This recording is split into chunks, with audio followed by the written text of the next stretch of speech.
you have to differentiate. And so when we're talking about recruiting, it's like tech is a great and very important thing within the space. I think it helps with the flow of both sales and operations.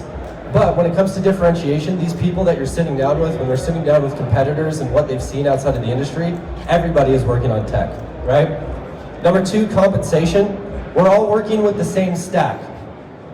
Now, it may be allocated differently, and you may have different structures and strategies for how you're going about going to the marketplace, but we're all using the same amount of money to go compete, right? And then lastly is culture. Because when you're recruiting this person, it's not that you don't have a good, or you have a good or bad culture, but how can you really figure that out and define it in a 48-hour conversation or interaction with somebody, right? It's not true differentiation. The second thing that I feel like people always do wrong is they don't provide an out, right? Everyone in door-to-door, have you heard about the 3-day right of rescission, right? Every single time we sell any kind of product to somebody's home, we give them an out. Heaven forbid we can't follow through or execute on what we're promising or offering. So it's kind of difficult for someone to say, hey, the 3 most important things in your life are how comfy your bed is, who you marry, and what you do for work. For that third one, I'm gonna make you commit right here and now, and you don't 100% know if I'm the best option. I sound good, but am I really? And so in recruiting, it's like, hey, sign on the dotted line, you have to work here for 5 years, this is your new job forever. Rather than like, hey, if what I'm saying is accurate, does this make sense? Great. Then rather than take my word for it, why don't you come prove it, right? And then lastly is, selling is not asking. And I almost wanted to start this entire dialogue off by asking you, what do you want me to talk about, or what do you want me to get out of this?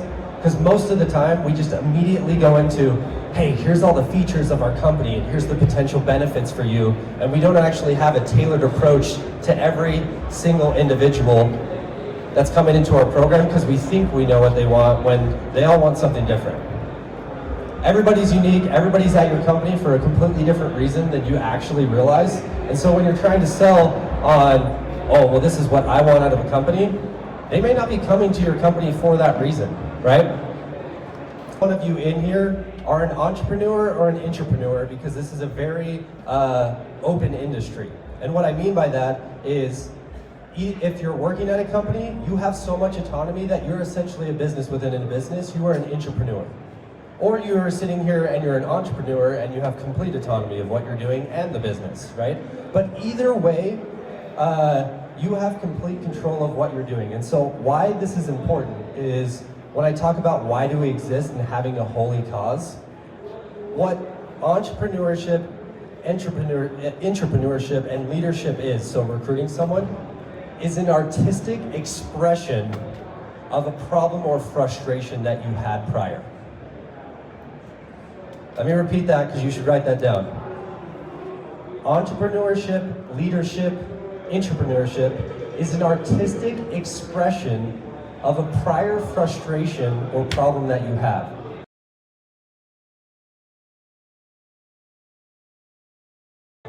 And let me explain by giving you my own personal scenario. So I spent 6 years in the door-to-door industry as a top salesperson, but completely frustrated. For 6 straight years, working my absolute butt off, I could not build a team to save my life, right?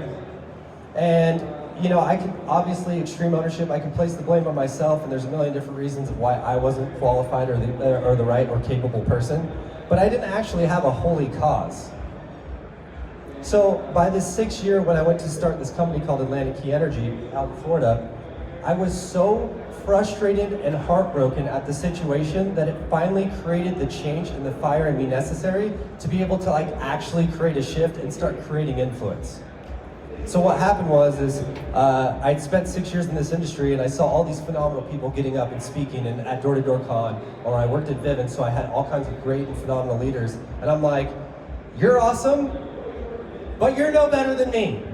Why not me, right? And I'm sure you've all felt that before. And so it got to this point where it was like, I am going to create a company and opportunity and situation where within the first 90 days, within the first 6 months of you working at this company, you're going to manage and lead a team. I am in the leadership and personal development business. I am no longer in the door-to-door space, and I'm going to create a company and organization that is completely structured and built around that. And when you look at every great and successful company, like Steve Jobs, he had the vision necessary to be able to like create something truly great. Like, we don't paint vision to people when we're sitting down with them. We just tell them the features and benefits of what we're doing. We're not like, hey, this is the problem that I've faced in the industry. You may have faced this same thing, and this is why you should come here, because this problem was solved by me through this. Does that make sense? Because like I said, how can you differentiate when everyone else is talking about their tech, their compensation, and their culture? Like, you need to solve problems, right? Number two, once you have a great vision, right, I think it's easy to attract people into your organization. But then the second piece is everyone in this industry tries to recruit everybody into their dog, into their business, and how many of you have had people leave your organization that, had you not recruited them, it actually would have been better with how many people they took or whatever took place, right?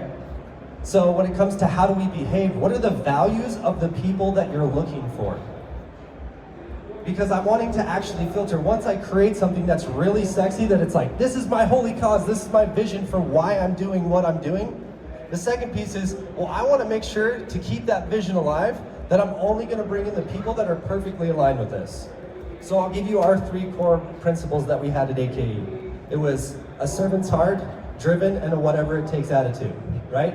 And that was the lens in which we looked at every single person we were bringing into our organization. But we were also setting the right expectations for every single person we brought in.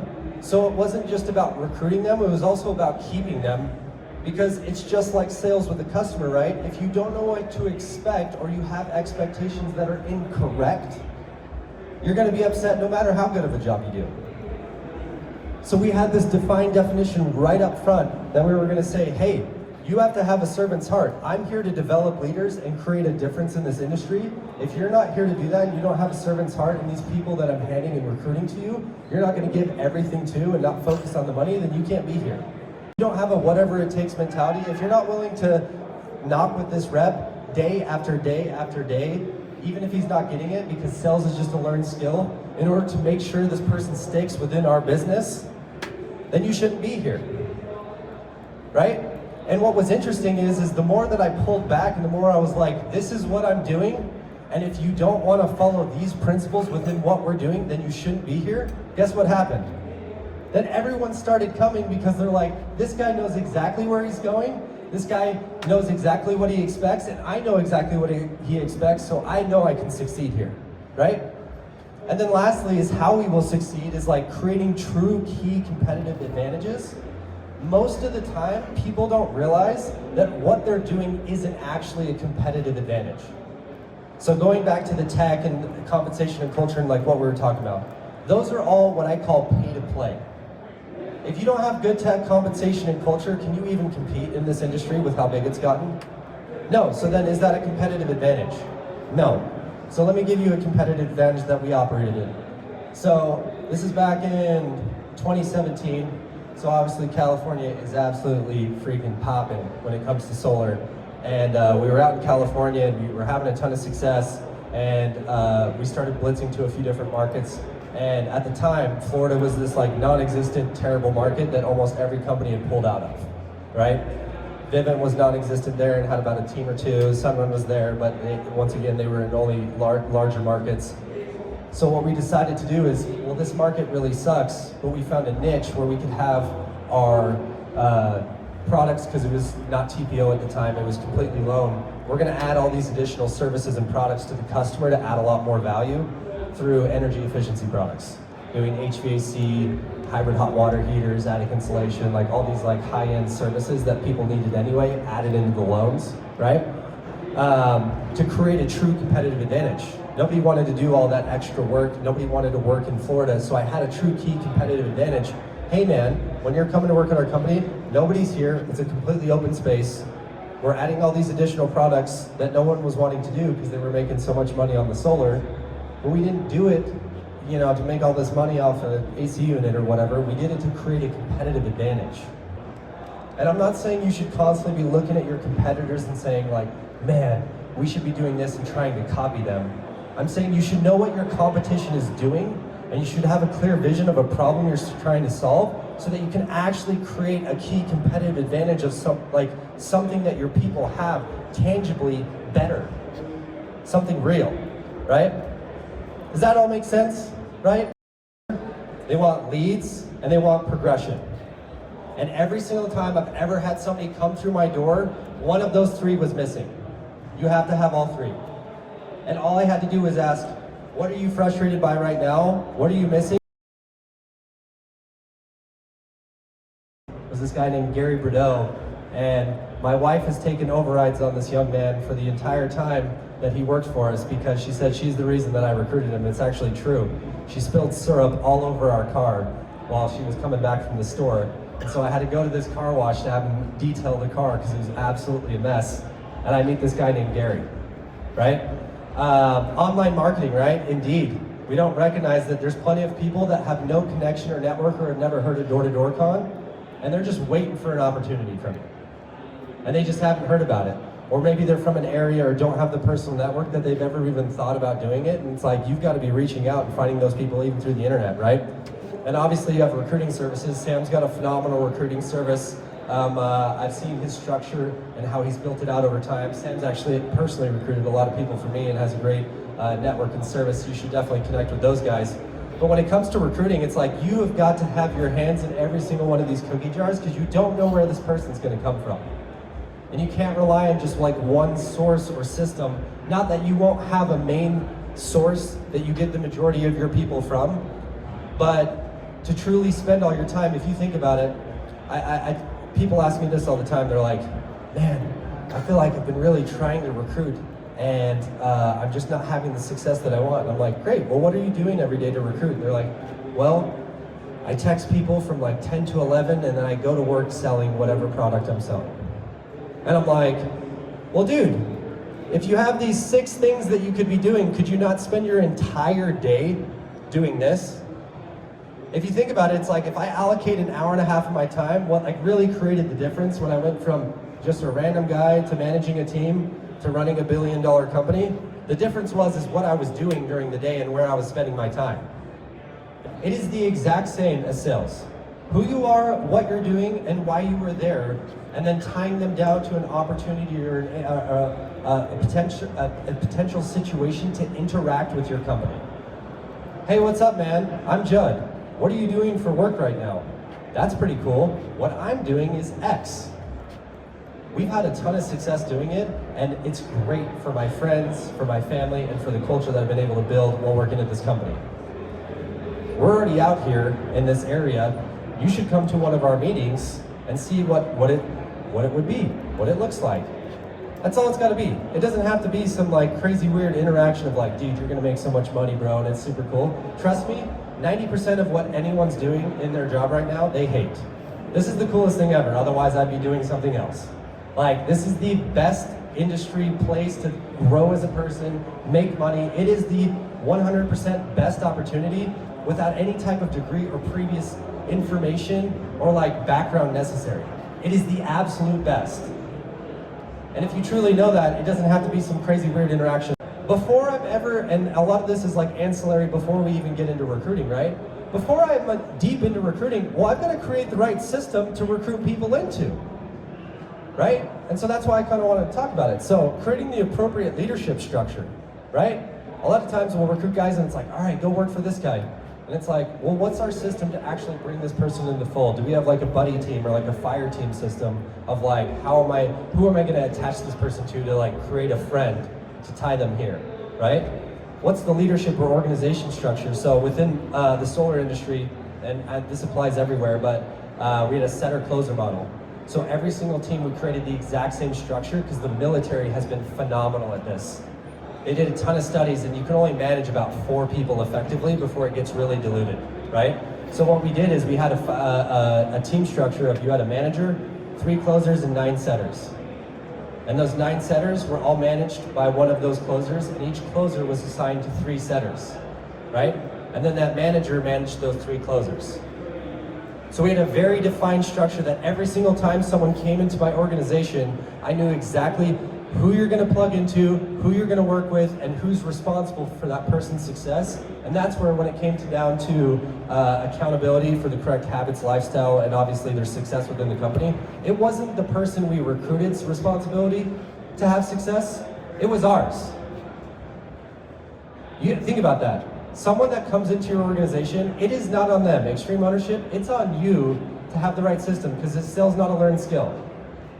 So that anybody can do it, right? Because you've seen A to Z of type of people here that have had a ton of success within the door-to-door industry. There is no background or specific person or character trait or personality that like ends up winning in this job, right? So having the appropriate leadership structure. If you're having success within this space, I don't think it's because you have some natural affinity to sales. I think you have good habits and structure outside of sales, and this is a great vehicle for you to succeed with. So most people we recruit from outside of this industry don't have the same, mentality where look at how many people are here that are here to learn and develop and become the best version of themselves.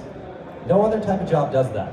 You don't go work at Wendy's and they're like, you need to become the best version of yourself and go to these conferences to flip the hamburger appropriately because ours are square and theirs are round. It's different, right? They don't do that. There is no other job or marketplace that like has this like structure. So when it came to accountability to habits, when I'm managing 35 people, guess how many conversations were about work? 0. It was all like, what's wrong in your personal life? How do we freaking create that structure? Or what are you missing so that I can help fulfill that role, right? And then lastly is personal touch.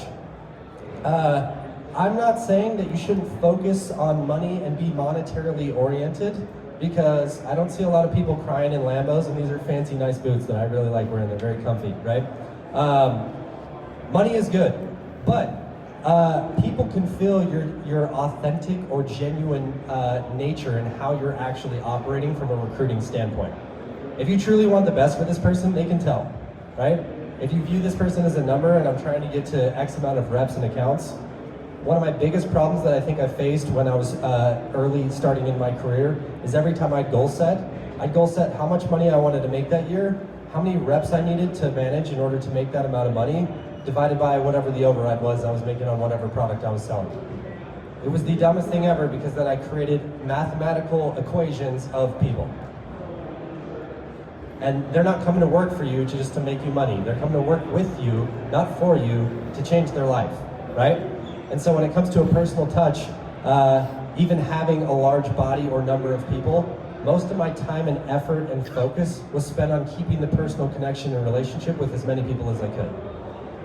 And being willing to connect, 5 layers deep. I'm not too busy to just reach out to you, young, new, random person that I met off the street that I plugged into an organization that I already had 3,000 people with, to say, hey man, how's it going? It matters. It makes a big difference to them. And it's not only the person that you recruited or brought in, but other people see that you truly care.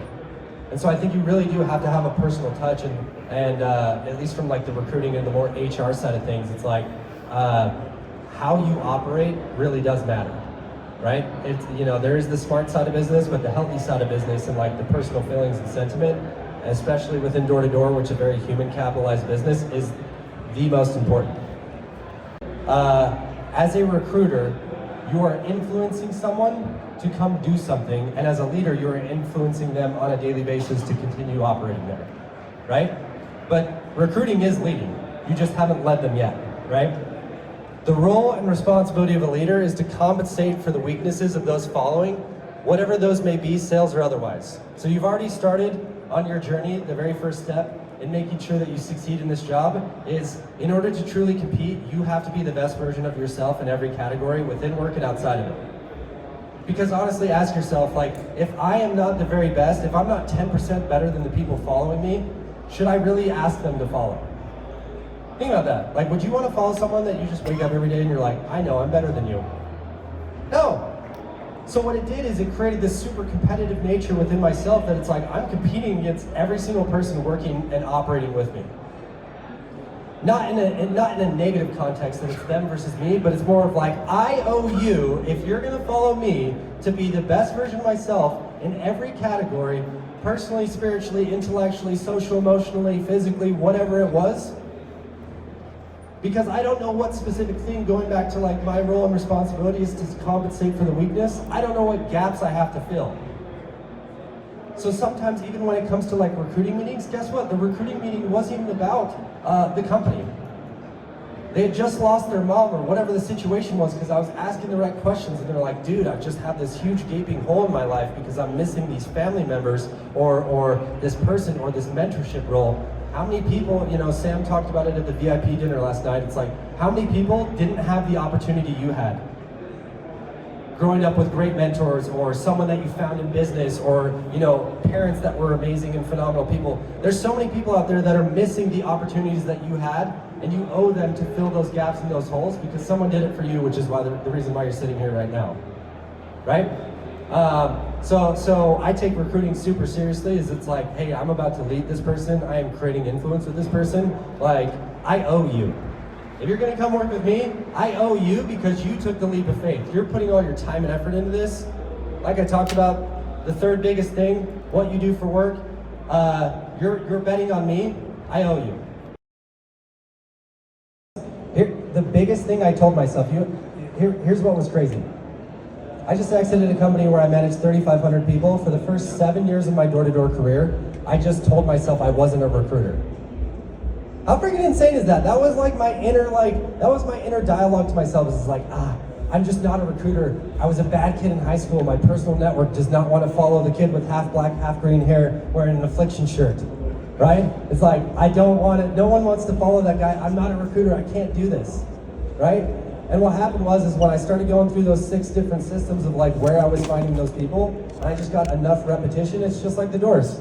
It's like, eventually when you sit in front of enough people, it's like, man, they don't like when I say this, they do like when I say this, this is what I'm gonna start saying. Do you have a compensation package for referrals from current employees? Yeah.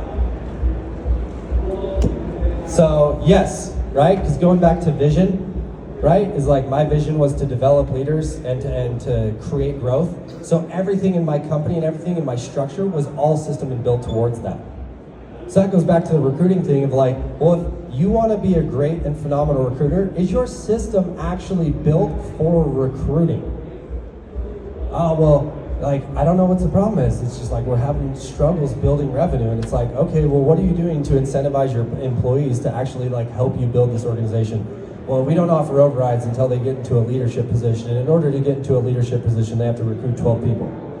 Well, what kind of structure is that where it's like, I've got to, you know, you're struggling to get 12 people. This random guy that's not even in the leadership role has got to get 12 individuals or whatever the number is in order to even make any money on it. It doesn't make any sense, right? So yeah, everything was built and structured around like, how are we going to scale and build this thing? So a brand new person in our company, like when I was bringing someone in, when you're a random stranger coming into our company, the first thing I talk about, this isn't a sales job, this is a personal development and leadership job. You will be managing here in the next 6 months. I don't know where, I don't know how, but you will be doing that. And what was crazy is when I was setting that tone and when I was like creating that mindset within those people, guess what happened every single time? So then instead of having to recruit 1,000 people, I really only had to recruit 30 because those 30 people recruited 30 people. And boom, there's your freaking multi-level marketing scam. I did it, yes. Money is power, and if you use power appropriately, it just gives you the opportunity to help more people, right? If you're a bad guy and you make a ton of money, you're gonna be a worse person. But if you're a good person and you make a bunch of money, it will give you the opportunity and ability to stop worrying about yourself and focus on everybody else. So to your exact point, I created a compensation structure that incentivized every single one of my sales leaders to not sell. I'm gonna pay you so much in overrides that you can focus on everyone but yourself, and if you're doing anything but that, you're doing it wrong, because we're in the personal development and leadership business. Now, do people take advantage of that? Does it get used inappropriately? Yes. But what's funny about life is it always ends up, you know, like coming full circle, if you will, or, you know, justice gets served, right? What happens to that person that's completely monetarily oriented? Those people aren't there in 3 months, right?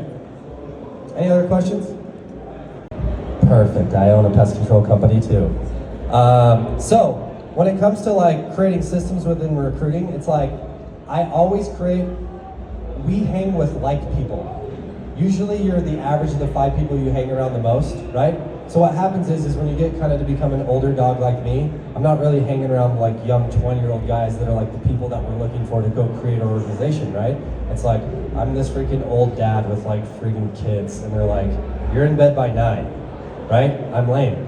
So every single compensation structure is like, so within pest control, it'd be the same for any industry, so this applies to all of you, is like, what is the compensation structure for every single new person coming into your organization to immediately be incentivized to lead and to recruit, right? So within pest control, it's like, they're gonna get a percentage margin off that person, like day one, they don't have to be in leadership or anything, right? Like, you are incentivized to like lead and develop people here, and then that just comes out of the stack as, you know what I mean, as the system goes up.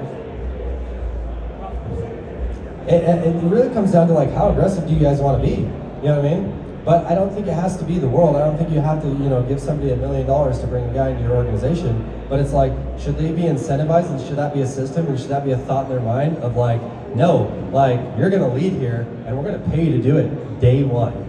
Yes. So like any organization I've ever built, it's like anytime you bring any single person in, you're getting paid on it, and I'm gonna make sure that you're like incentivized enough where it's like, oh, this feels good.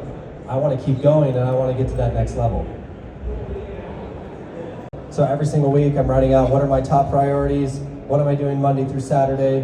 What are the things in my life trying to create balance, faith, family, fitness, finance, fun, right? But the biggest one is I had a list of people to call every single week. And I'd honestly just go through my contact list or go through the socials, and I'm like, who do I need to contact this week? Who do I need to get in touch with? Who do I need to build a relationship with that I haven't communicated with in a while? And so it's like, I legitimately set aside, of a 40-hour work week, I set aside by the time we got a little bit larger, half of it was like the CRM, right? Customer relationship management, because who's my customer? You guys, right? Everybody, the people working within my organization, because most people don't realize it's like, oh, we need to be customer focused. In door-to-door, your customer is the sales rep. And if you take care of the sales rep, then they take care of the customer downstream, right? Shit runs downhill. So if you don't take care of your people, they're going to be so focused monetarily and otherwise, right? And especially when it comes to their personal lives, being able to manage that, right? Whenever you see a bad interaction, we all see it, and it's so frustrating within the industry when someone acts inappropriately on someone's door. You know what I mean? Says something rude or like acts inappropriately. Always, always, always, no one wakes up trying to suck. This applies to any industry, right? So it's like, when it works with solar, it's any industry. So every single day, the structure was this. In the morning time, they're following up with all the people and setting meetings with people that they've already contacted for later that day. We always tried to get people to come meet at our office while we were having our daily correlation. We'd have them experience the daily correlation, and then we'd interview them right after, right? So their morning time was set, creating that structure and schedule, and then obviously scheduling out the day. In pest control, it's scheduling the routes appropriately from the fill the routes. In solar, it's, assigning appointments, right? In roofing, it's assigning area or whatever it may be, right? You obviously had the midday meeting, correlation, manage what you've got. And then the end of the day was, I'm either knocking with a rep that I just brought in, or I'm calling and going through my list of like, hey dude, what of these 6 things are you going to do today, right? I'm not saying you have to do it every day, but Tuesday was campus day. Every day was personal network day. Probably once a month was fishnet. Hey, 10 people on your contact list, today's meeting is canceled, and we're calling all these people, right? Just life interactions, it's like, I don't know why Verizon has lost so many employees to me, but it's like they suck at having cell phone service in Florida, so I have to go in there and take their employees because they upset me, right? For not having service within my front yard. The online marketing, they were always calling in Indeed, so most of them during the day, it was like between 1 and 3 p.m., right? Or depending on contact times, between 5 and 7, right? Because that's when people are off work, would go through Indeed, and then using recruiting services, they were setting the appointments, so that was kind of miscellaneous throughout the day. But their day and entire structure and schedule was recruiting, managing, leading, right? Where in there was, it's like, oh dude, I hit 3 golden doors. Not that that's not important, right? We're in the sales industry, that's how you create revenue. It's just like each role and responsibility, you can't serve 2 masters. Either you want to build some huge significant organization, or you want to have the greatest personal sales portfolio, or whatever it is you're doing. But that was kind of my thing that I learned though, is like, okay, yeah, great, I can hit triple golden door or whatever I'm trying to do and whatever I'm doing, but I've ended that chapter. Now I'm into this chapter of like trying to build an organization. 100% of my time and effort is going to go to this. So for my leaders, it was the same because it's like, hey, just take my daily schedule and then apply that to what you guys are doing on a daily basis too. Let's do it. That's actually a great question. So here's what I have found about life. People rise to the occasion. Because I thought the exact same thing because it was like, within my career at Vivint, it was like 5 years before I started managing a team and it really sucked. Guess what? The people at month 3 or at the year mark are gonna suck about the same either way.